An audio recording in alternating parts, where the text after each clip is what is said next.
On today's show, episode 76 of the Real Recovery Podcast, we welcome back Chris G., whose journey takes us from the depths of substance use, incarceration, and life on the streets to the strength and stability he's built in long-term recovery.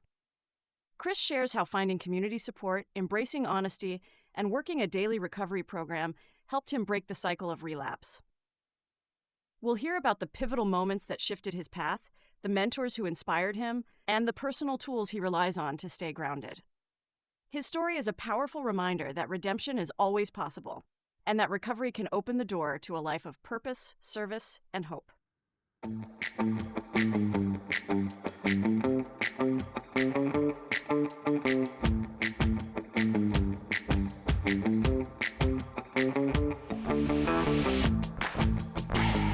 Hello, and welcome to the Real Recovery Podcast. I'm Julie, your co-host. On this journey of healing and transformation, together with my co-host Peter, we dive into the heart of recovery, sharing stories that resonate with courage and inspiration. That's right, Julie. Each episode is a new chapter in this vast narrative of recovery, and we're honored to bring them to you. But keep in mind, the perspectives you'll hear are for informational purposes only and may not reflect the views of the podcast or our partners. Indeed, while these conversations can be a powerful part of your recovery toolkit, they are not substitute for professional medical advice. We encourage you to seek guidance from your healthcare provider for any treatment-related decisions. And if you're facing an immediate crisis, or if you just need to talk to someone who understands, don't hesitate to call the Recovery Crisis Line at 503-223-8569. The number is also on our website. Help is available 24/7. Now let's begin our episode of recovery, real recovery. Welcome to the Real Recovery Podcast. This is Julie. And this is Peter. And we have Chris today. Hi, Chris. Thank you so much. I'm so excited to be here. I'll settle in. I know that's a very fake voice, but you will. By the end of the podcast, you will feel like you live here. Yeah, and if the voice sounds familiar, show episode 15 was the first one that you were on. And mainly on that episode, you talked about True Colors and what you were doing there and what True Colors was all about. So we gave that to our audience. But this time, we're hoping that we'll get to hear about you and your story and spread some hope and some wisdom to our listeners. Yeah, thank you so much. I'm so excited to be here again and to share a bit more from a personal perspective on what recovery has looked like for me and what it looks like today and how it continues to evolve and grow into something bigger than I ever thought imaginable. Yeah. It's crazy. A couple things for the audience that we were talking about. Chris was the last person we were supposed to record before you started treatment on the cancer. And because we had done a whole bunch of shows in advance, right? And you were going to be the last one. But the first time you were on the podcast, it was early on, but you 15. then... It's a year or more ago. Yeah, you then sent me Tony's email, and we did Tony a while after. Then I went to CRM training, and I liked like every person that was in the training, so had every single one of them on the podcast. And then it just started the ball rolling, and it was Amanda. Believe it or not, I was at a True Colors event, one of the Glam Lot events. It's when you had 50 licks ice cream. So I was there. Never forget that. 50 licks ice cream. Because chocolate is fuck. My favorite. Tony introduced Amanda that night, right? And he's Amanda straight from prison. And then she came up and welcomed everybody. And I was like, wow, it's cool that she's from prison. And I'm like 27 years old. And I'm like, wow, this could be a cool job to do something like this. It's crazy. Yeah, just the whole loop. And I was still managing my previous job. We don't ever say the name. My previous job at that time, and I wanted to leave. I wanted to do something different because it was extremely stressful. So it's crazy. Just look where you are now. Yeah, truth is stranger than fiction. You know, how we all end up exactly where we are is just such a funny arc. Yeah. It is, because we were talking about my new company, right? And it's really turning out to be the best place. It's the hardest job, but it's turned out to be the best place. And I can do all the community work I want to through this place. And it's just been amazing. So I'm loving it. I really am. And you've moved on from True Colors, right? I still work for True Colors. We've started a new program called Rogue Recovery Center down in Grants Pass. So yes, it's still part of the True Colors umbrella, and we are serving the Josephine County population down there, which is, I believe they have the highest per capita morbidity for opioid use in the state.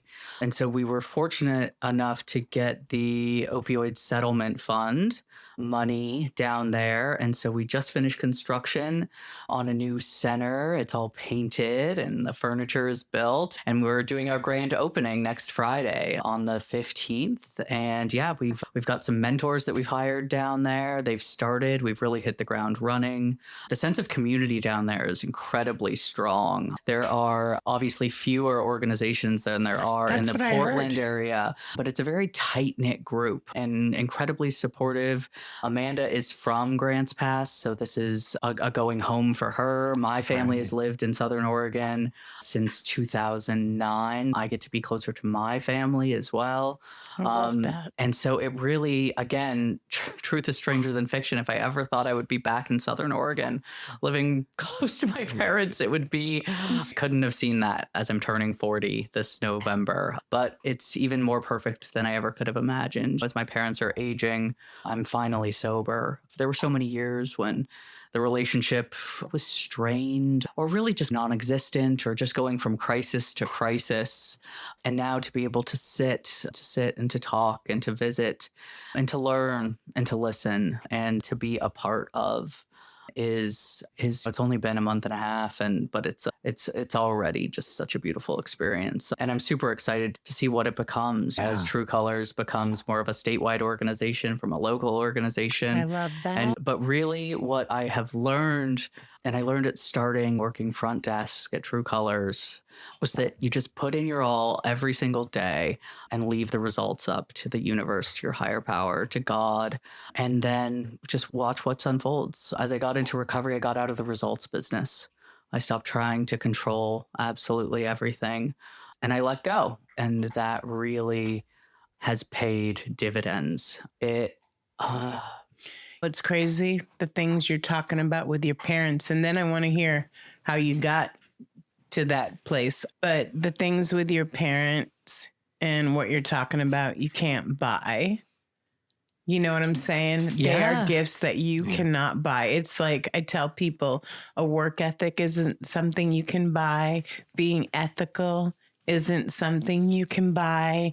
Your word, keeping it, isn't something you can buy. This is shit you earn. And it comes with showing up every day, doing the next right thing, even when it's hard.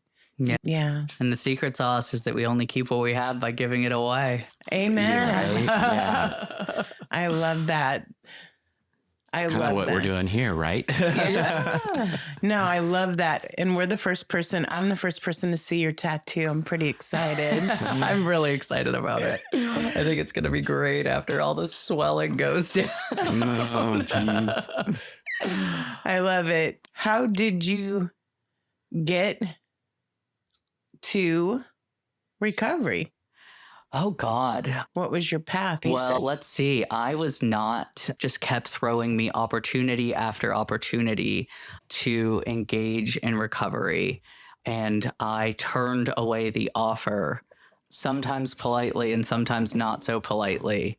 Many times. I was introduced to alcohol at a young age. I'm the youngest of 4.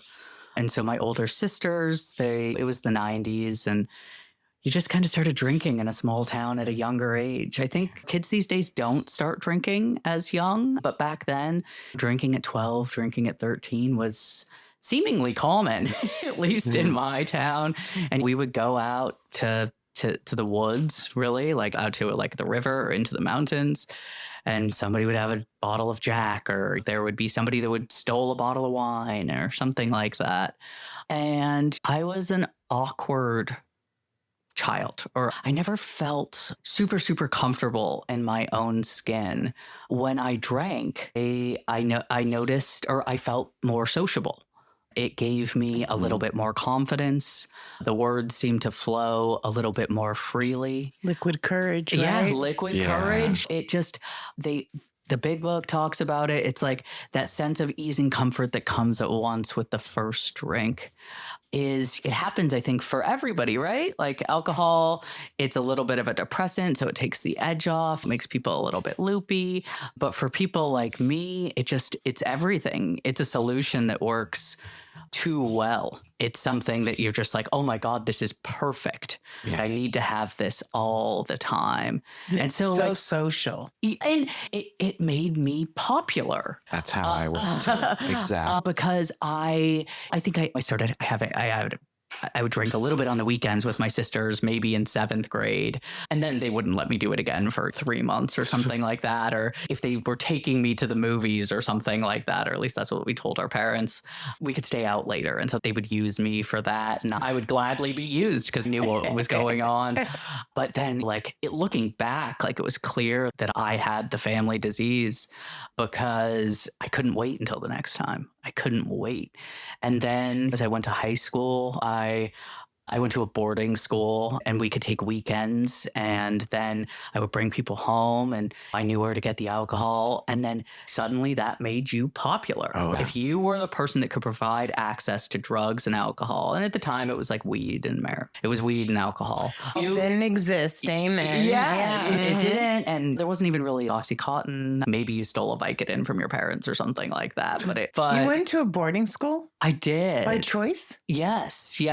I went to this boarding school called the Thatcher School, which was in my hometown, but I was still a boarder because they encouraged that as a small boarding school that was a college prep boarding school, very similar to Andover and Exeter on the East Coast. My parents pushed me very hard, and I wanted to be pushed. I wanted to be impressive. I wanted to impress my father and to prove that I could do these things and to excel. And he pushed me very hard. And these are hard schools to get into. It sounds very unhumble trying to talk about these things, but it was the most rigorous educational schooling I have ever done. It was much more difficult than university.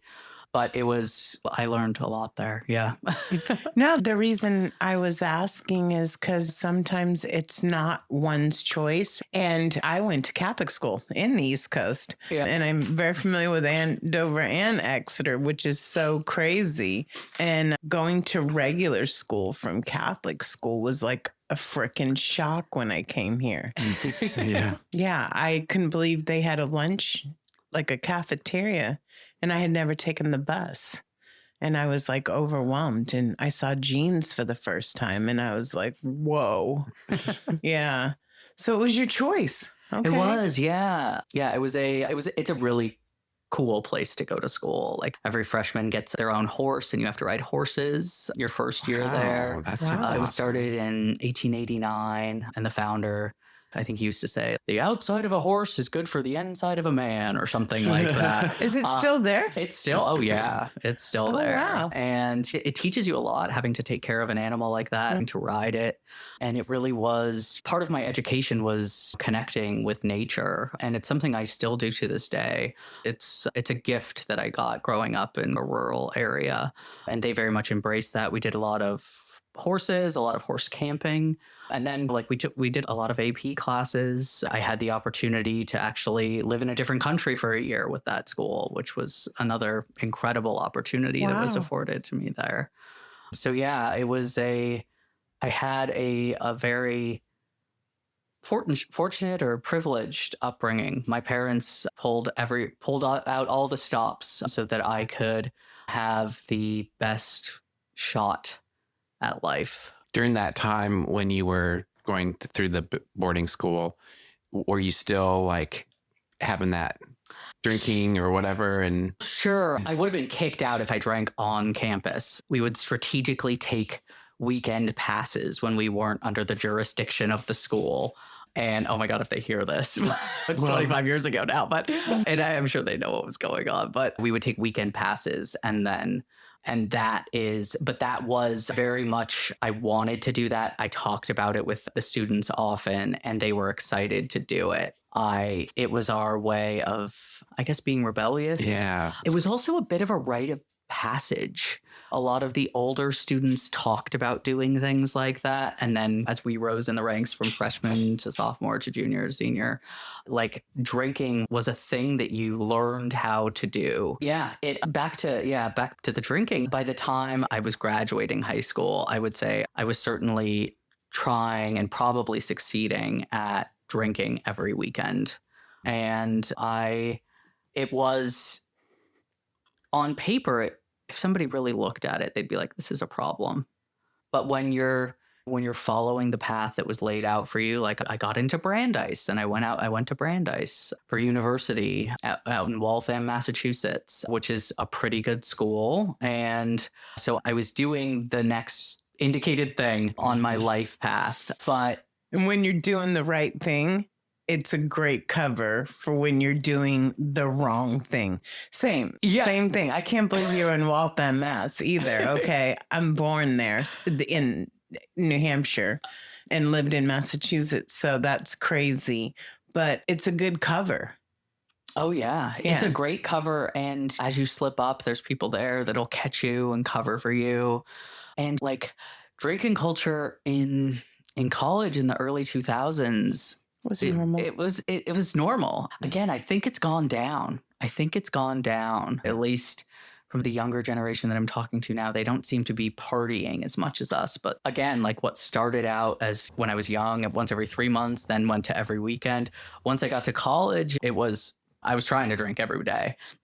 And I was damn near successful because like we would call them cute names like Weekend Wednesday and Thursday, Friday and Saturday, you didn't need it. But Sunday was football and you could drink then. And then Monday was Monday Night Football and you could have an excuse to drink then. And then on Tuesday, I think sometimes we would just call it Tequila Tuesday. And then we had all 7 days covered. And then we're in the dorms, we're drinking. They were drinking these things called beer balls, which are like little mini kegs that Budweiser used to put out. And we would drink. And I think they hold 110 beers or something, but like our one hallway would drink multiple of them in a night. And then we were smoking a lot of weed and we were doing other drugs too. But somehow, some way, I was able to go to school and graduate in 4 years. Looking back, how I managed to do that, I have no idea. I do the same thing. I look back and I think, how did I make it through all of that? I, at one point, lived downtown Seattle on Capitol Hill, and there were bars everywhere. And it was like every bar every night had a different thing. And we would go for dollar pitchers or for whatever's.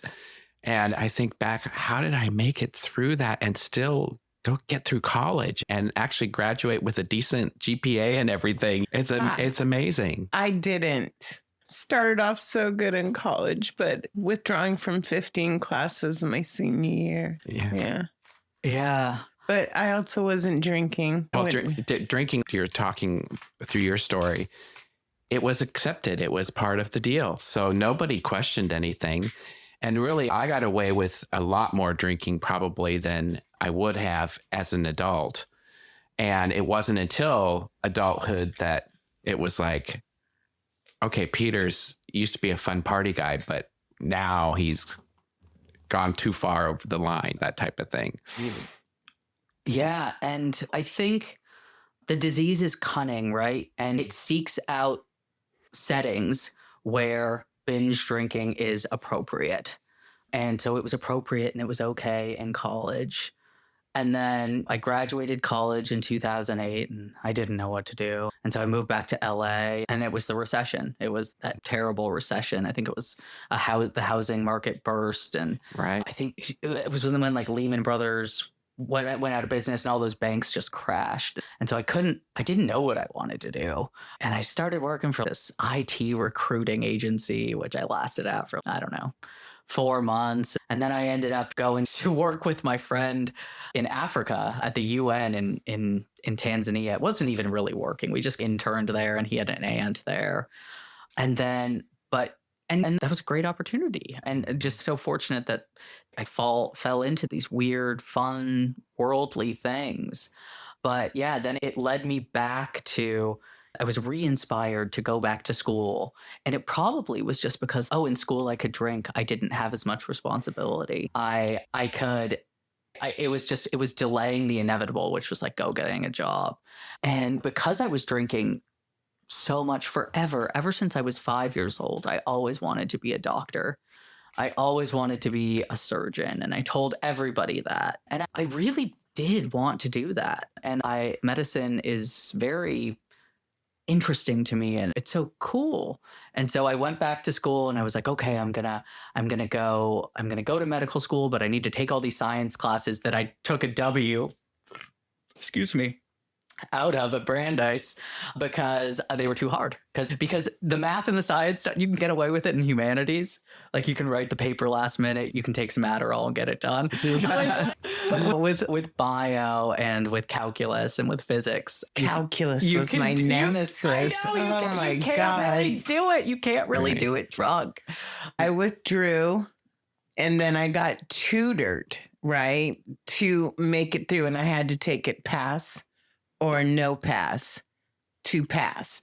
And I didn't want it to affect my GPA, but I sucked. And same with biology. I went to the professor's office like 3 times a week to watch the slides that were going to be on the test because I just couldn't get this amoeba and that amoeba. Yeah. Anyway, so I ended up going back to school, to a post-baccalaureate program in New York, and I didn't do well enough. It was set up so that if you finish this, you'll be able to basically just take the MCAT and get a passing score, and you can get into a medical school somewhere. But I couldn't get a passing score, and that should have been an invitation into recovery, but it wasn't. Although I did go to my first AA meeting then. Oh. I was exposed in 2009 to about a week of AA. Some stuff had happened where I was just like, this cannot. The consequences were just like, it was like a whole friend blow up and all this stuff. And I was like, I've got to stop drinking. And somebody did the thing where you just leave an AA book in their room or in their house. And I was like, okay, I'll take the hint. And I went for, I think, 3 days. And I was just like, this isn't for me. I'm not doing this. There was all the talk of God. There was talk of powerlessness. There was talk of surrender. All of these things that I associated with being weak and not being able to do it. It can be heavy, like, especially if you're new. If they, instead of God, if they just say spirituality and not get hung up on, I think it's very intimidating to a lot of people. Yeah, my first club that I got sober at, they did the Lord's Prayer and everything. And I was like, I'm not saying that, because I had a very different view of religion. Down in Southern Oregon, they still close the meetings with the Lord's Prayer. And honestly, it's a pretty beautiful prayer. It is. Yeah. And I have to tell you, it's the association that got to me. Yeah. Yeah. Because it brought back all those bad associations with religion that I had in my growing up. Yeah, I hear you on that. And my level of religious trauma is pretty minimal. And I'm pretty lucky because I was not raised religious. I wasn't raised to be religious either. It was just we weren't a particularly religious family. I would say like very loosely culturally Jewish. Having gone to Brandeis, I was exposed to a lot of people that were pretty religious. And I was like, oh, this is great. But nothing was really forced down my throat. But I know it can be particularly difficult for people but socially I had some religious trauma because as a gay man, I grew up watching God Hates Fags and all of those things and all of those protests. And I remember when Barack Obama was elected in 2008 California had passed Prop 8 as well, which banned gay marriage. And I remember just sobbing. And that was difficult. And that was a highly religious sponsored opposition. I remember the Mormon church, I think, brought in a lot of outside people from Utah to California to knock on doors and have people signing things. And so I did have somewhat of a negative opinion of people that didn't like me, even though they didn't know me. So I had like societal level religious trauma, but not the deep level of religious trauma that I've encountered with people working in the field and going to AA meetings a lot now. I see their understanding of a higher power as one that is very punishing and one that has a lot of rules, and that I think can be particularly difficult to overcome. AA is a spiritual program of action, but it's not religious. It was quite progressive in the 1930s when they wrote the book for them to put "as you understand him," as you understand God. That is a very woke viewpoint in the 1930s, right? Like like AA came from the Oxford group, which was like a Christian group, and then they realized they had the wherewithal to understand oh no, it's just a God of your understanding. It doesn't have to be our God. It doesn't have to be this God. It doesn't have to be that God. It's just your God. But I'm incredibly fortunate and grateful that I didn't have to overcome a negative preconception of what God was. I just had to develop what mine was. Nice. I agree with you that a lot of people in recovery are scarred from a religious experience. And I, like you, I fucking loved going to a Catholic school. Nothing bad ever happened to me. And I was safe there. And seriously, I loved going to church on Fridays because I would get to do the microphone of Lord, hear our prayer. And I think it was something consistent in my life because there was so much drinking at home. My mom was a serious alcoholic, and at school I was safe.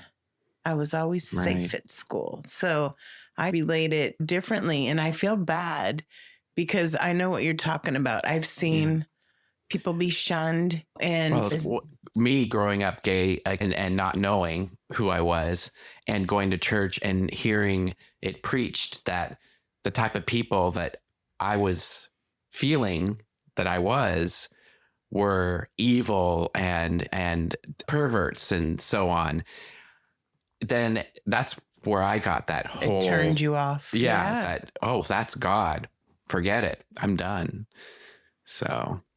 Yeah, can definitely relate with the frustration of the misery and the demoralization that we go through as alcoholics, like as we wake up hungover, not remembering what had happened the last night, not remembering what we said, fearing looking at your phone and like looking at the text to find out what you did or who do you have to call or who did you call or who do you even wake up next to, like that.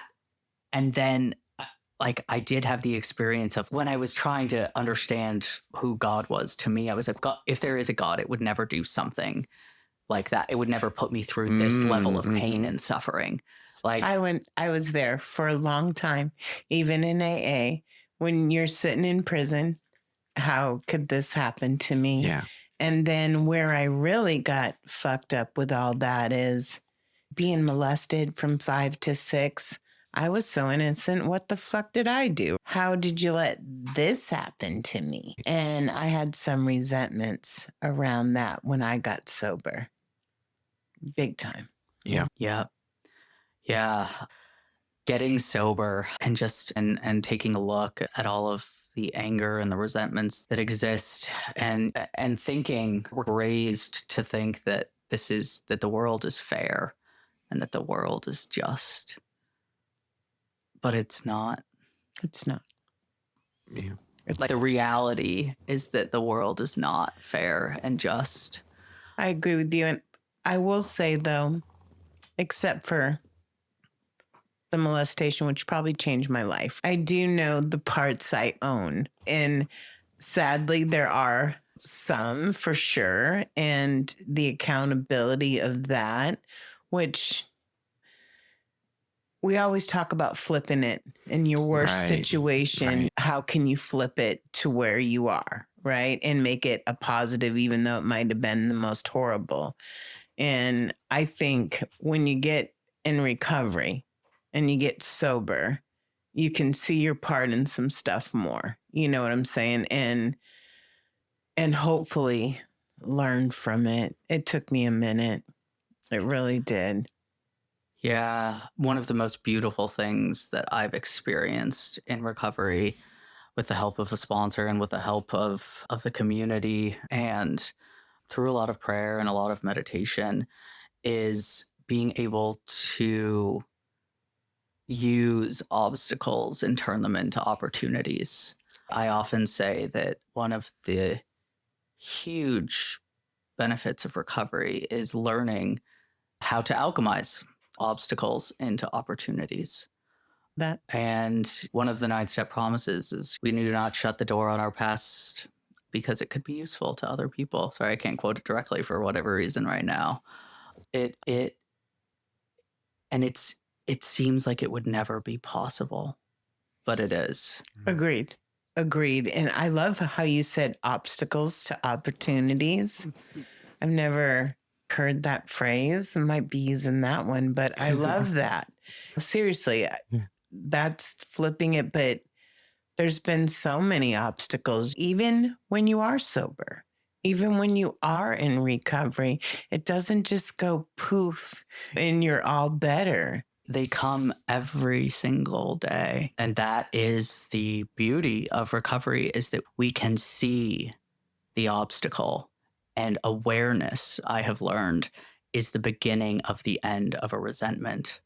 Expectation, I find, is the beginning of a resentment. Anytime I have an expectation of And it's not met.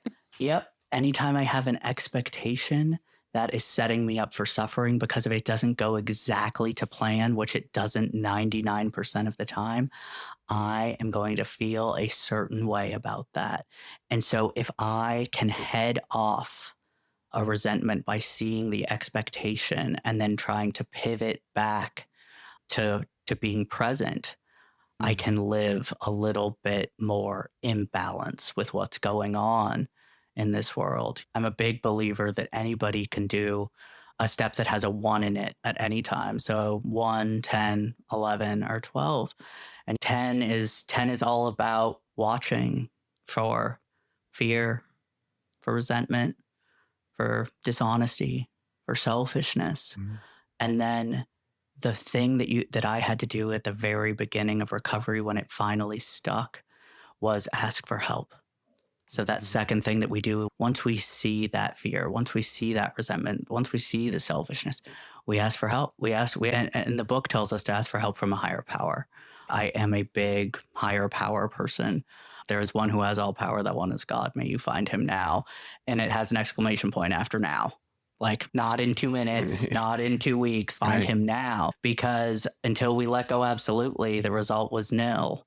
As we grasp onto control for so long, you don't get anything until you do that. So asking, as soon as you see those resentments, ask for help. Okay, help me. I need help. I can't do this alone. That's all I do. And then we crowdsource a little bit. We talk to another person about what's going on. That allows us to vent. It gives it a little bit of breath. It gives us room. It relieves to it breathe. too. Yes, it takes the burden off. If I didn't have people in, I call it my foundation in AA. If it wasn't for my foundation, I don't even know if I would be able to function properly. But if I'm scared, I say it instantly and it relieves it. If I'm going through something, I'm honest about it. I don't lie about it. And I really don't lie about it for the look good, because that doesn't do me any good. Does that make sense? And I think at first, being successful was so important to me because I had gone to prison. And Peter always talks about what's meant to be will be. And the foundation of Alcoholics Anonymous saved my life and taught me how to live right. I really didn't know until I went to Yeah, AA. and I found going through what I just have been going through that so much of it applies to just life. When you get something like you're told you have cancer and it could be terminal, and all these thoughts and everything that go through your mind.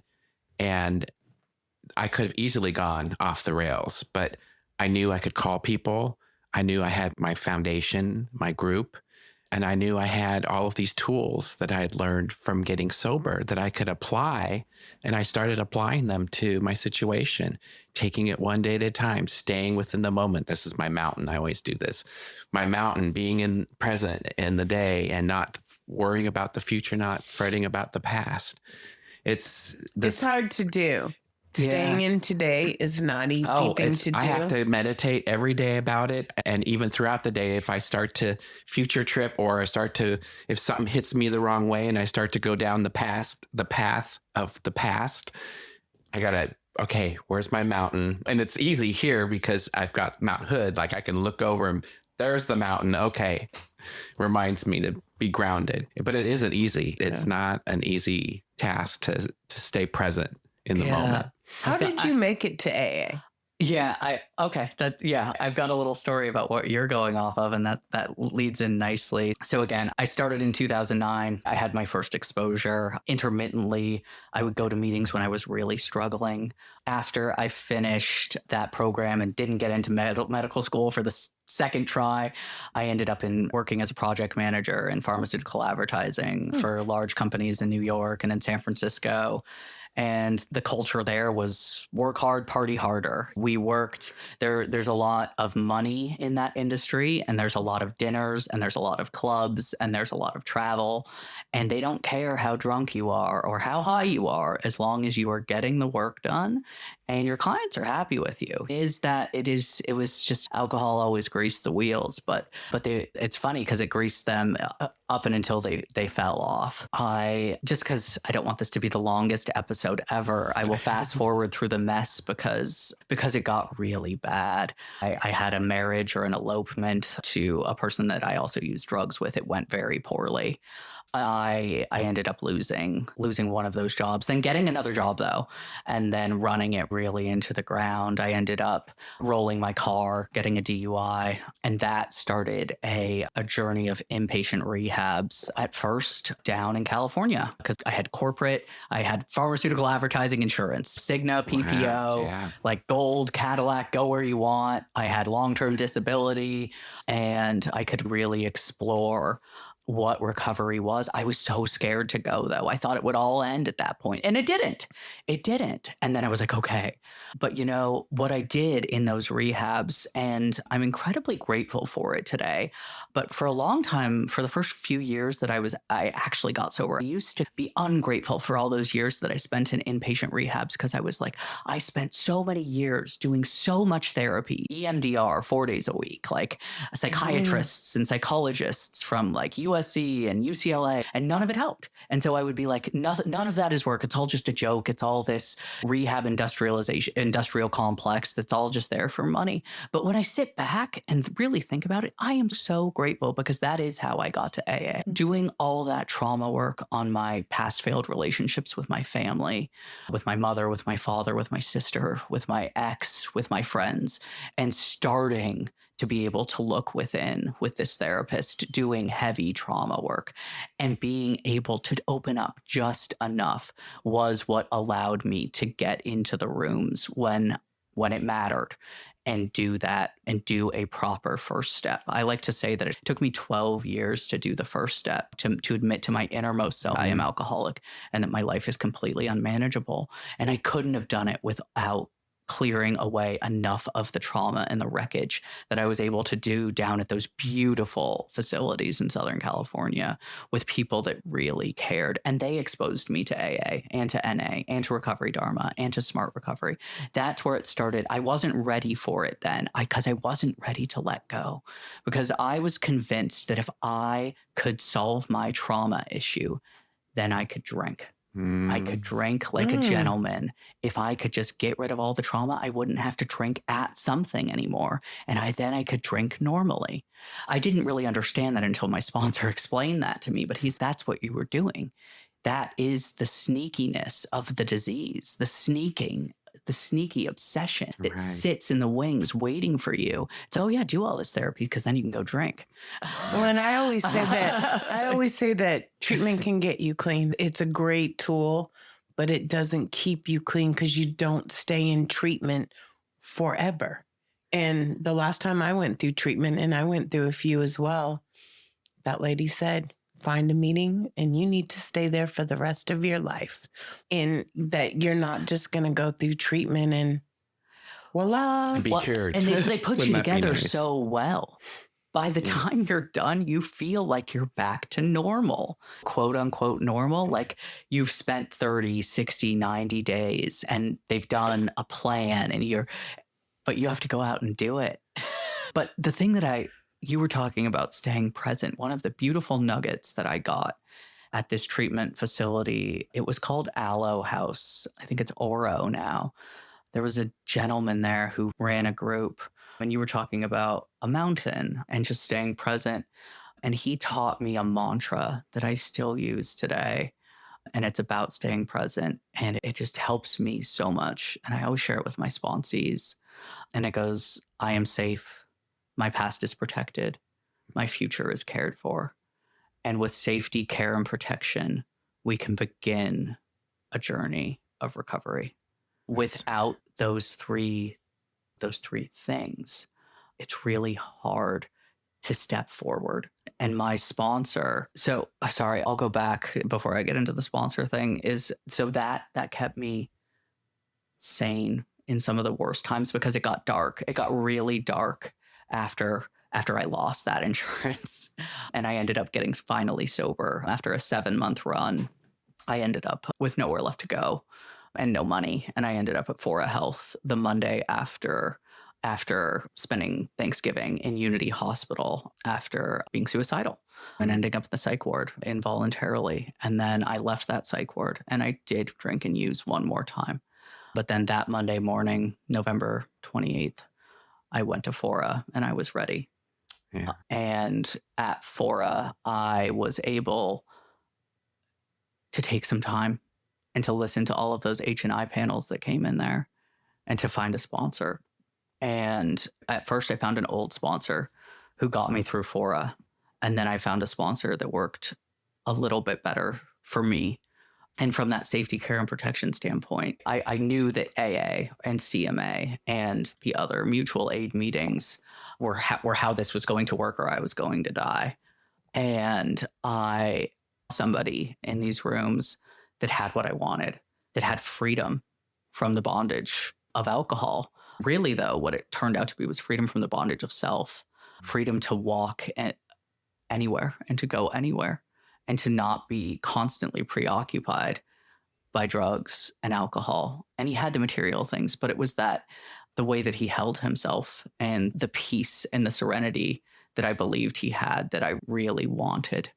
And when I first started working with him, he's from LA, and it's a very classic LA thing I hear to say is to ask your sponsee, are you willing to go to any lengths for victory over alcoholism? It's written it's dramatic, and I love it because I'm dramatic. And I said, yes. And then he's Have to be. and I was enthusiastic. And then he hit me with the kicker, which was, okay, you're going to have to pray then. He said, if you're going to work with me, you have to pray. And I was like, I don't pray. I don't do that. And I didn't know why. Probably like social religious trauma of like prayer and gay, bad. I don't know. I didn't have a good reason, but you just told me you would go to any lengths for victory over alcoholism. And I'm asking you to say 2 very simple prayers and now you're saying no? He's like, what gives? And I was like, okay, I'll do them.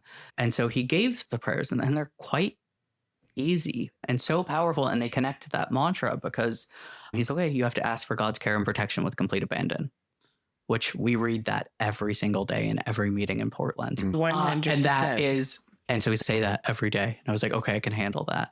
And then he's okay. And you've done a lot of recovery. So I'm going to ask you to say the set aside prayer, which says, God, please help me set aside everything I think I know about this book, this program, these steps, my disease, myself, and especially you, God, for an open mind and a new experience with this book, this program, these steps, my disease, myself, and especially you, God. And that's it. Just those 2 prayers. I just had to say those. Yeah. They're not particularly religious, but they started to work. They're more about action. Yeah, they started to work. It started to develop. It's planted a little seed that maybe there's something to this whole higher power thing. Maybe, just maybe, my higher power can do what I have tried time and time again to do and failed completely and utterly. And from there, I was well on my way, and we started reading the book, and we start at the very beginning. The foreword. The preface. Yeah. Or it's the foreword and then the preface. I can't remember. I don't have the book in front of me, but I think it's the foreword. Yeah, I think you're right. It's the foreword to the first edition, the foreword to the second, which I love the foreword to the second. The very first promise of AA is that we, 100 men and women of Alcoholics Anonymous, have recovered from a seemingly hopeless state of mind and body. And that's the hope I offer to others today when I work with people from a 12-step lens, is that it's only seemingly hopeless. You feel like there isn't a way out, but there is a way out. And the second promise of AA is that we are going to show you precisely how to do it. We're not going to hide it. We're going to lay everything out in black and white. And that's what you're going to do. And if you do those things, you too can recover from a seemingly hopeless state of mind and body. The book doesn't tell us to call ourselves recovering alcoholics. Once you get to step 10, it tells you to call yourself a recovered alcoholic, which has an incredible amount of hope. I think people don't say it because it sounds arrogant, but it's quite explicit that you should call yourself a recovered alcoholic if you make it to step 10, if you do your 9th step amends and you make it to step 10, to show the newcomer it works. That yes, the disease, that it's only a reprieve, a 24-hour reprieve, and it's contingent upon spiritual maintenance. Like there are qualifiers to it, but provided you do those things, we recover from a seemingly hopeless state of mind and body, and really should announce ourselves as recovered alcoholics if that feels true. I always feel that there's more work to do, though. That's the same with me. I'm being honest. Well, yeah, I feel like there is. But have you recovered from a seemingly hopeless state of mind and body? Yes. I agree that with you, like 1,000%.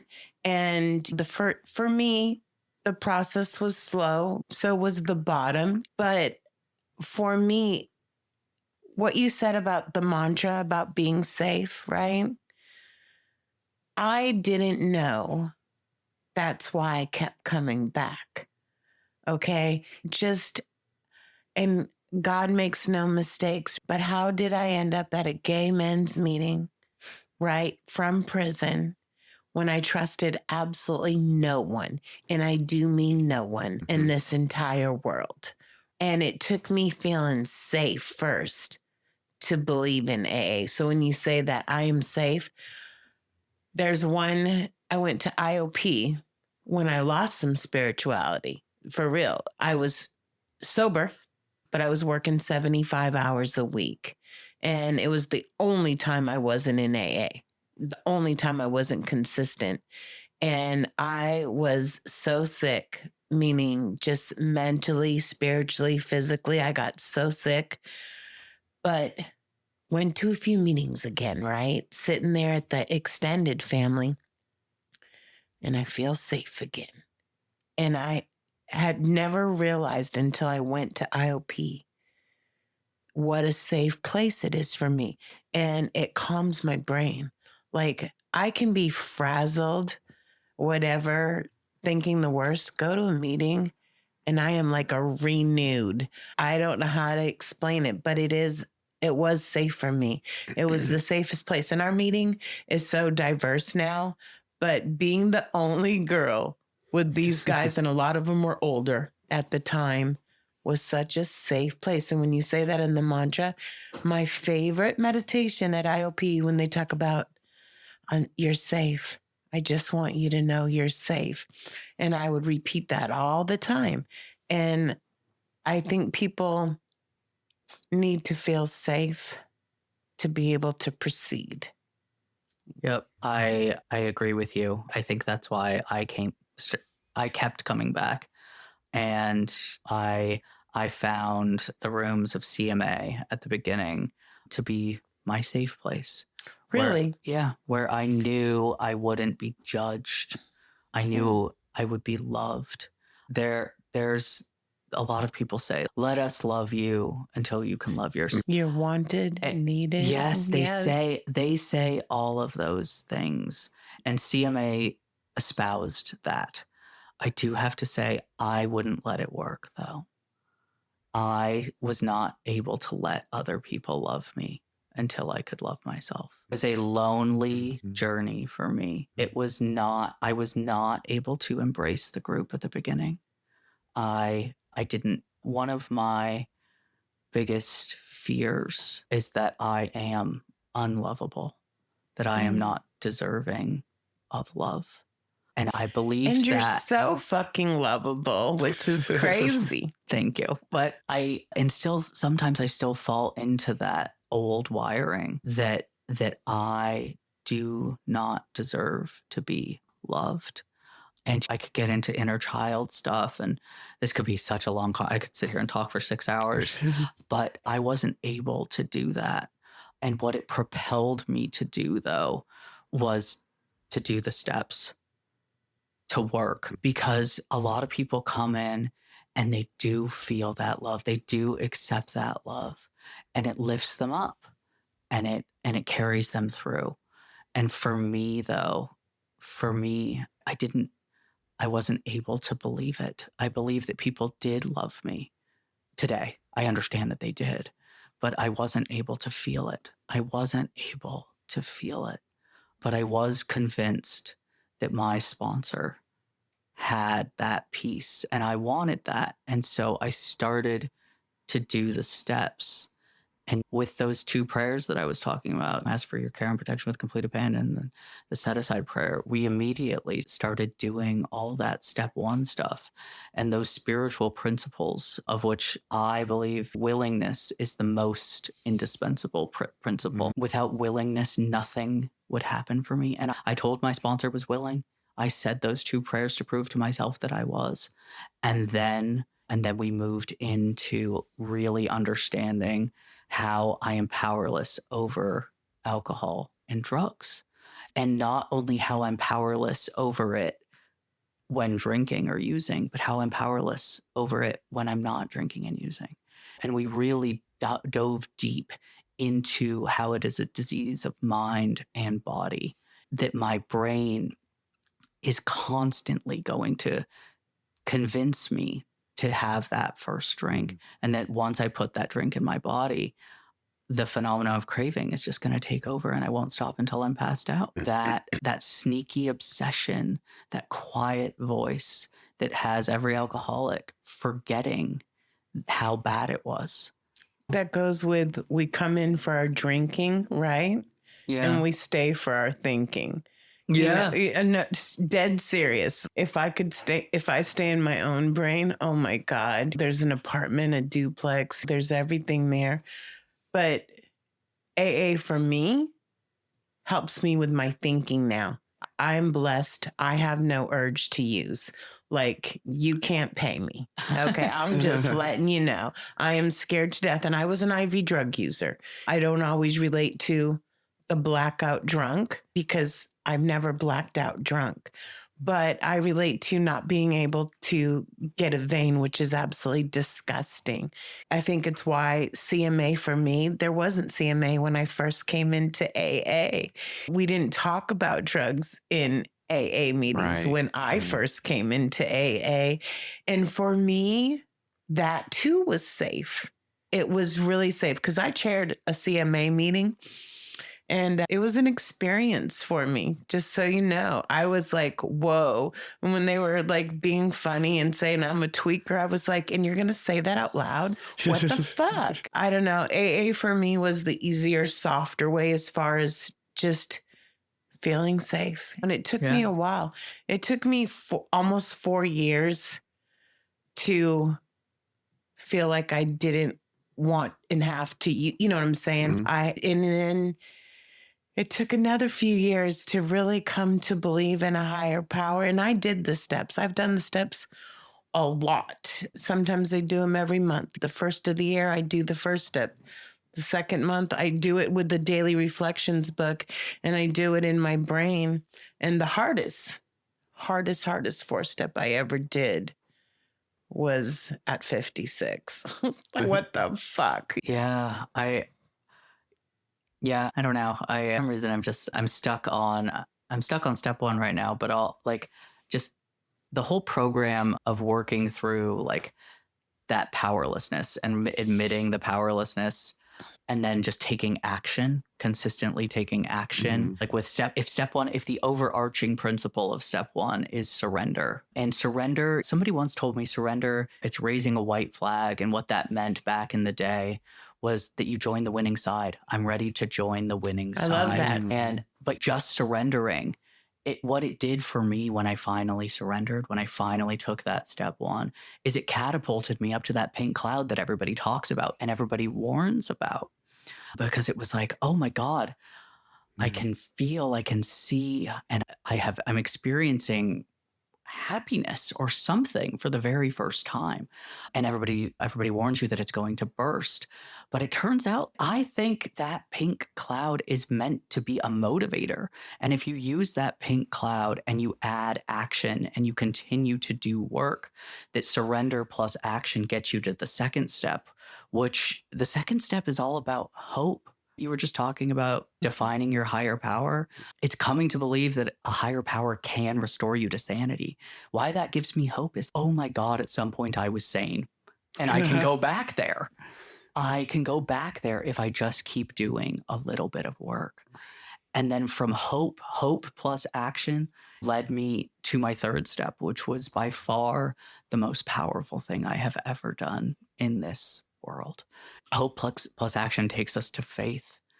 And at step 3, we are taking a complete and utter leap of faith into an abyss that we do not know. Because at that point, we've defined what our higher power is to us, a personal higher power. And we are convinced of those 3 ideas that A, we are alcoholic and our life is completely unmanageable. B, that probably no human power could restore us to sanity.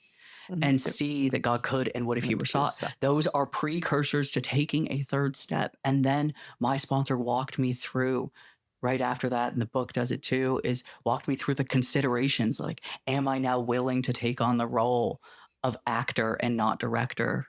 Am I now willing to take on the role of agent and not principal? I love that Am part. I now willing to take on the role of child and not father?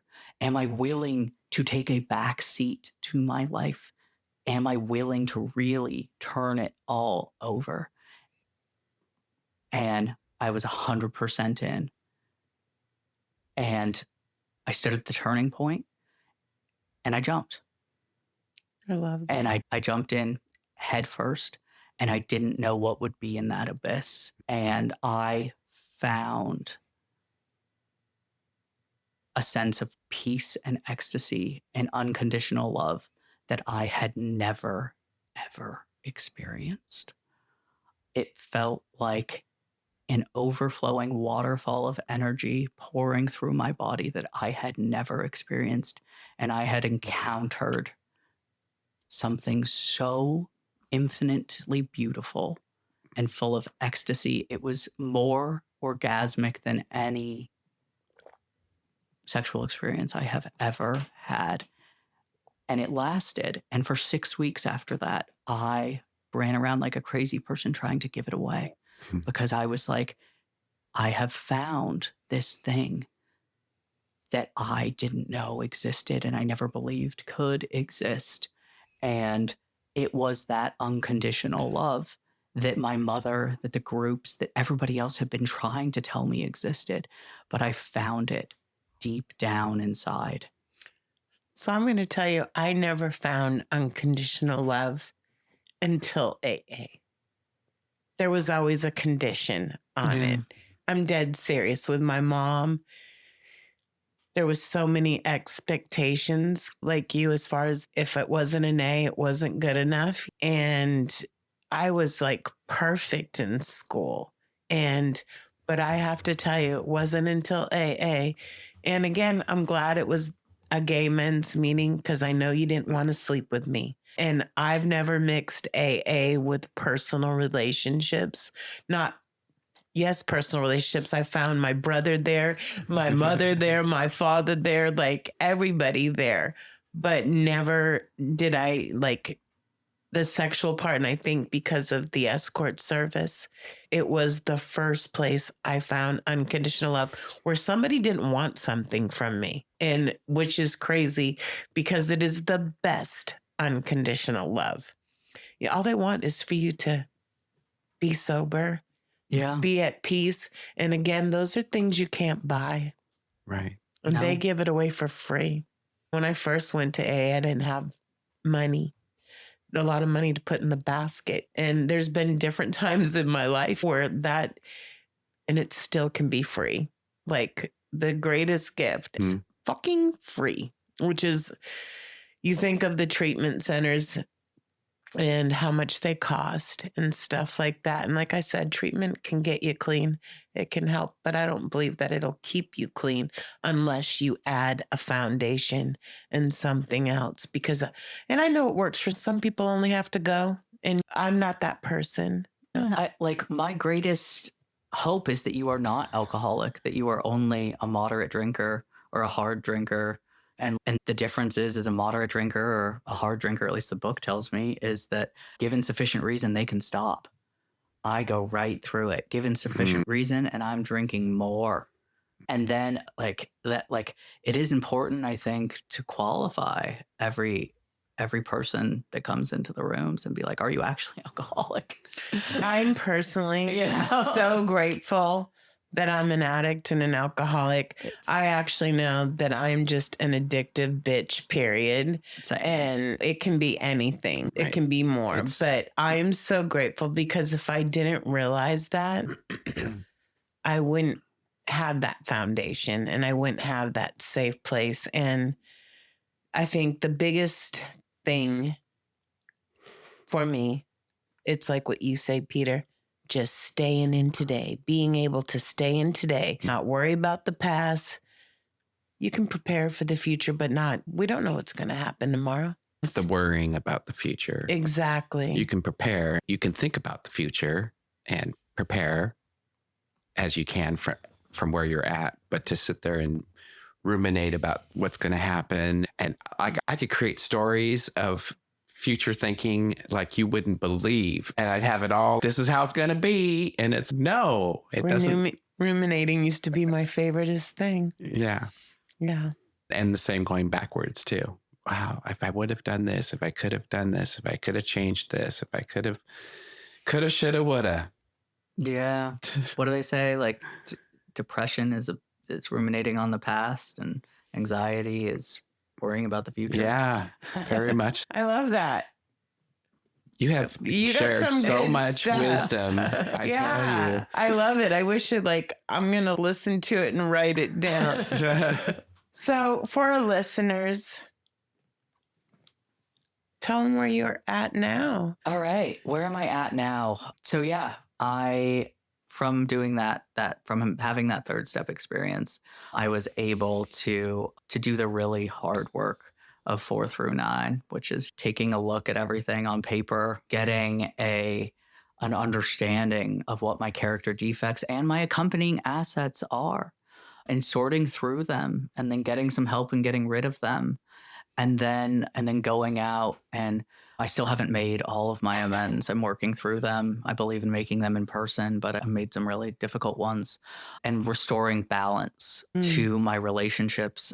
My whole thing today is to find balance when things are one way or the other, to come back to the middle. I do follow the book closely because it was what Alcoholics Anonymous provided for me, was relief that is not only comparable to the relief that I experienced from drugs and alcohol, but it blows it out of the water. And so I follow it very closely. It's like a blueprint. And the key to it, and you just said it, is that we only keep what we have by giving it away. We try to practice these principles in all of our affairs and to help the other. If everybody did, honey. No. Yeah. And then we carry the message. We carry the message of hope, of freedom from this disease, that there is a way out. There's a way out. And so today, by taking the perspective that Peter shared about just living for today, of just doing my best today and not worrying about the results, things have shifted for me in ways that I can't believe, that I can't explain. Like I started at the entry-level position, and then I moved into mentor, and then somehow I ended up getting an opportunity at 2 years to go be a community center director down in Grants Pass. And I'm able to work with sponsees. I have a relationship with my family.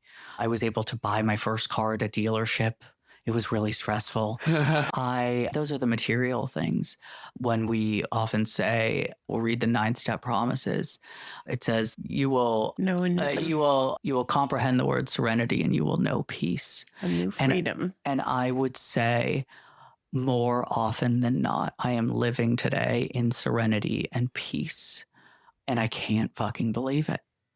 I cannot believe God did for me what I could not do for myself. And I do humbly give God all of the credit, because I tried my hardest, and it really didn't work. And I don't believe, though, that the AA path, as much as I love it, is the only path to recovery. 100%. I see many people. I can sit here and big book thump, which is what I was doing, because it worked. It's so beautiful for me. But I do need to keep an open mind and take a step back and realize that other people are going to recover in other ways, and that the universe or God's plan for them is different than mine. And so I love my job, that I can help people recover in any way that works for them, and that I'm not there to save people. I'm there to light the way. I'm there to introduce them to Recovery Dharma, to NA, to AA, to Self-Harm Anonymous, to Sobriety, exactly. All of them. Pick your path, and I will walk alongside with you. I will help you build the foundation, as long as you continue to be willing. And if you stumble, I will help you get up. And I love that I have been able to align my principle of wanting to give it away with my profession.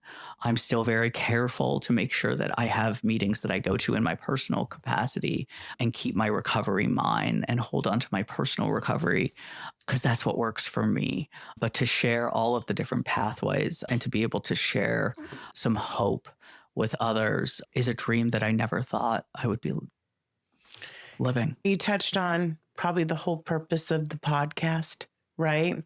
Just because I go to AA, right, doesn't mean it's everything. Okay. It's everything to me. Okay. But on our show, we've had from dual diagnosis, right? From meditation from Mike at Fora, to Buddhism, to Wellbriety, to circle recovery, smart recovery. Like, everybody's path is different. Yeah. There's no two that are the same. There's no two programs that are exactly the same. And personally for us, that's why we like to share the stories of recovery. Oh, definitely. Because it's so different. Peter's journey is different than mine, which is different than yours. And some people say, oh, I don't have a good story. My bottom wasn't that bad. I'm so happy for you that you didn't have to go through what I went through and lose your freedom. To me, that not having the choice of what you wear is overwhelming. Not being able to get your nails done or pick your food. Fucking A. I hope you find it sooner than later. It's That is the whole point of the podcast.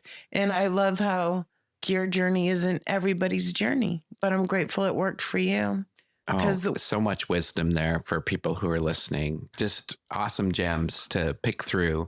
So I appreciate it so much. And you're giving back, like just even in the podcast and I was your also job. going to say, since over a year, it was April, I think, when we talked, when we had our first interview, I can see the growth from then till now. And that's not really that long of a period of time, but I see that you've come a long ways in that period of time. So you're more comfortable with yourself now. Yeah, definitely. For real.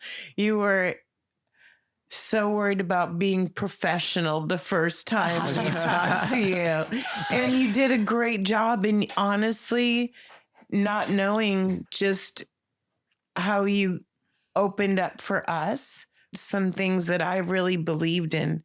Believe it or not, True Colors is one of my things that I believe in so much because you can be you. Yeah. And I love that you can be you. It doesn't matter what you is. Okay. Right. You can be you. And I love that umbrella. The other thing, to put it out there, I love that at one place, right? There's NA, there's Marijuana's Anonymous, there's fucking a meditation meeting, there's Dungeons and Dragons, there's Kings and Queens. There's a boxing. Look, there's yoga, there's fucking everything, okay? It is beautiful. Like Peter's club where he got sober at is one way for the most part. Right. I love that True Colors is so amazing. It's honestly one of my favorite things. Amanda's one of my favorite people. I can't wait to go down and see the new facilities. Yeah, we're going to come. Yeah. We're going to come do a grand show opening there. August 15th, next Friday, if you want to come. One of us is in training. Yeah. Still, but yeah. But we'll make it down there and do a podcast about it. And that would be incredible. Share with everyone what I'm sure is a wonderful fully facility. Back. Yeah. And I'm earning my PTO. I'm up to 27 hours already. All right. Yeah. Yes. I'm just saying every time I look at my check, which I'm grateful to get, and I told you about the other opportunity, we can make that happen the more I get vested as well. Yeah. It's happening already. You guys should maybe come to I think it's called Pure Mageddon in Ashland in October, which is like a pure apocalypse type situation. I love that. Yeah, that would be awesome. And no matter what, let's stay in touch because these are things we want to do. We've just been getting me through training, getting Peter mended, on his way back, which is both journeys. This week on Friday, where I got laid off from, which I was grateful. They just laid off 21 out of my 26 employees. Oh, God. And I'm even more grateful from where I'm at now because mentally I am so fucking good compared to where I was being a stress case. Yeah. No matter what happens. Yeah. Thank you guys so much for having me on. Thank you. I am so grateful to be able to come up here and to share what little I know. The more I learn and explore in recovery, the less I know I really understand. And I love the recovery has given me the perspective that this life is worth it. That the point of life is just to live and explore and to learn and absorb and to be a worker among workers and to just keep putting it in and have the willingness, like you said. Absolutely. Yeah. I think that's a key word in almost all of it, though. I really do. Yeah. Thank you all so much. And this is Peter for the Real Recovery Podcast. Thanks for being here and thanks for listening. Thank you. Bye. That's a wrap on today's episode. Thanks to each and every one of you for lending us your ears and hearts. Your engagement is what fuels our passion and keeps this podcast thriving. We cherish the moments we share here and hope they resonate with you, whether you're on a daily commute, at the gym, or just taking a moment for yourself.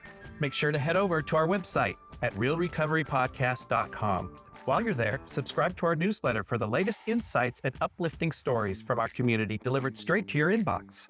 Click that subscribe button on your favorite podcast player too, so you can keep up with every new episode. It's your support that keeps our conversation alive and meaningful. And if our stories have touched you, consider using the donate button on our site. Your contributions, no matter the size, are deeply appreciated. They help us continue our mission of sharing hope and healing. Join us beyond the podcast and follow our journey on social media. Find us on Instagram, Facebook, and on X, formerly known as Twitter. All the links are on our site, so you can stay connected and be a part of the Real Recovery community every day. Your likes, shares, and comments not only spread the message of recovery, but also remind us that we're all in this together. So, until we meet again, remember that recovery is a journey, not a destination, and we'll be here to accompany you every step of the way to recovery, real recovery. Thanks for listening.